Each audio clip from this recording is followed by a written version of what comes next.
Make sure you check out my website, analysisplayground.com. When the season starts, you can get NBA tributes, NBA daily highlights on the people that went off that day, NBA breakdown, NBA rookie analysis, only exclusively on analysisplayground.com. So make sure you become a member and you subscribe to email for daily updates without you have to check the website every day.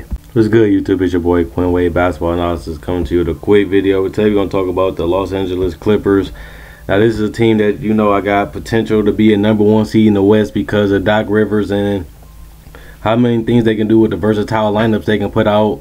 The small, going big, having all the floor spacing in the world, have several ball handlers. Like, this team, if everything clicks on the right thing, they can fire on all cylinders and can easily win the West like the Golden State Warriors did last year, catching up. David Lee went down and they kept caught everybody off guard with Draymond Green. And then they end up winning 67 games because they caught off people off guard and nobody could adjust how they played into the playoffs. People start getting similar ways to shut down Clay and the other players around them. But they still won a championship. And I think the Clippers, they got a chance to be a really decent team, a bad team if everything falls wrong, a team that can be a 5th, 6th team, or everything can go right. Doc Rivers can take this serious, having them practicing in the off season, and having them build team chemistry and letting them get defined roles. And if he can do all that, which he's capable of doing, because people forget he managed in the 2010 finals, he managed all those personalities: Ray Allen, Rondo, Shaq, Paul Pierce. Even in 2008, to have 3 franchise caliber players all on the same team and get them in defined roles and make them play as a team instead of as an individual scorer. Doc Rivers was able to do that. I know he got players like Josh Smith and Lance Stevenson, and then Chris Paul, you know how he is, and it could go all wrong. You know what I'm saying? This got a chance to be real good or real bad, but I think everybody on the team this year is to win the championship. Everybody took a sacrifice. Everybody gonna do what they gotta do to get the job done. And I think Doc Rivers is one of the best coaches to manage all the personalities and make sure people know what they're on the court for and know their role and know what type of things to expect them when they come out in certain lineups. And I think Doc Rivers is the coach that can pull this off. So I do predict what I'm expecting from this team is to be a solid defensive team, probably the top 3 team in offense. They always be in the top 7, but this team is way more explosive if they use the talent right, which Doc Rivers is capable of doing.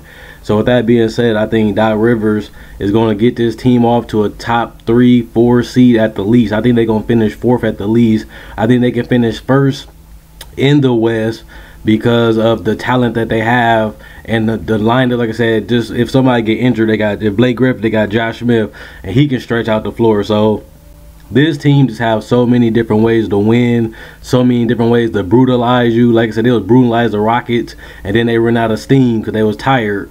But this team gives you flexibility, versatility. They got some defensive lineups they can throw out there, some offensive lineups. They can spread the floor out with Chris Paul with some shooters.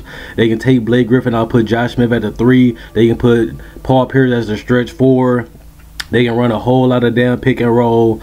They can even take DeAndre Jordan, run Blake and Josh Smith at the 5, so they can have an athletic lineup with rim protectors that can also stretch out the floor and open it up for people like Lance Stevenson, who struggled in Charlotte because he didn't really have the floor space, and the floor space was all clogged up because Kemba couldn't shoot, Gilchrist couldn't shoot, Al Jefferson couldn't shoot, and Marvin Williams never really was known as a good shooter consistently. So it messed his flow up because he couldn't do what made him so good in Indy, which is attacking the paint and creating for others and getting to the free throw line. And that's something that Lance Stevenson is going to be able to do this year because he got the floor spacing to do it, and he's going to be a bench player, so he's going to be running a second unit, probably point guard, if Austin Rivers ain't doing it. But that's a good part. They can have Austin and Lance on the same court. They can have some like Lance on the point guard. They can give Austin and Chris Paul rest. So this team is real deep. This is the best team they ever had. I feel like Doc Rivers always had a 5-man roster, and I feel like they actually got a contending roster from top to bottom. Looks good. They actually got 8 players that can come in and contribute and throw out so many different lineups. It's going to be hard to beat this team. They destroyed the Spurs because their offense is just so good. And then they add more weapons, more pieces, and more versatility. The Clippers going to be a contender this year. But the number 1 concern for them is DeAndre Jordan. You know, Josh Smith can't shoot free throws. We know DeAndre Jordan can't shoot free throws. That's going to be the problem. Even though they do execute and still win games, if he in foul trouble, it gives the team an advantage to slow down the game and get the Clippers out their offense. And it also hinders them because DeAndre Jordan, if they go against a team like Golden State that do foul them, Golden State can put the points on the board quickly, and that would allow Golden State to get a cushion in the first 5 minutes of the fourth quarter. They can get a cushion and could close out the Clippers in a couple games, because the more explosive the offense, the DeAndre can hinder the Clippers, because if he's not making his free throws or Josh Smith can't make his free throws, you can go hit 2 threes, or you can hit a couple layups and they can miss a couple free throws. They send you up 4 or 5. And that could hurt them in the playoffs. If DeAndre Jordan can't play in the fourth quarter, if Josh Smith can't knock his free throws down, who are they going to close out games with in the fourth quarter? Because they don't really have no type of rim protection, and their rim protectors can't shoot free throws.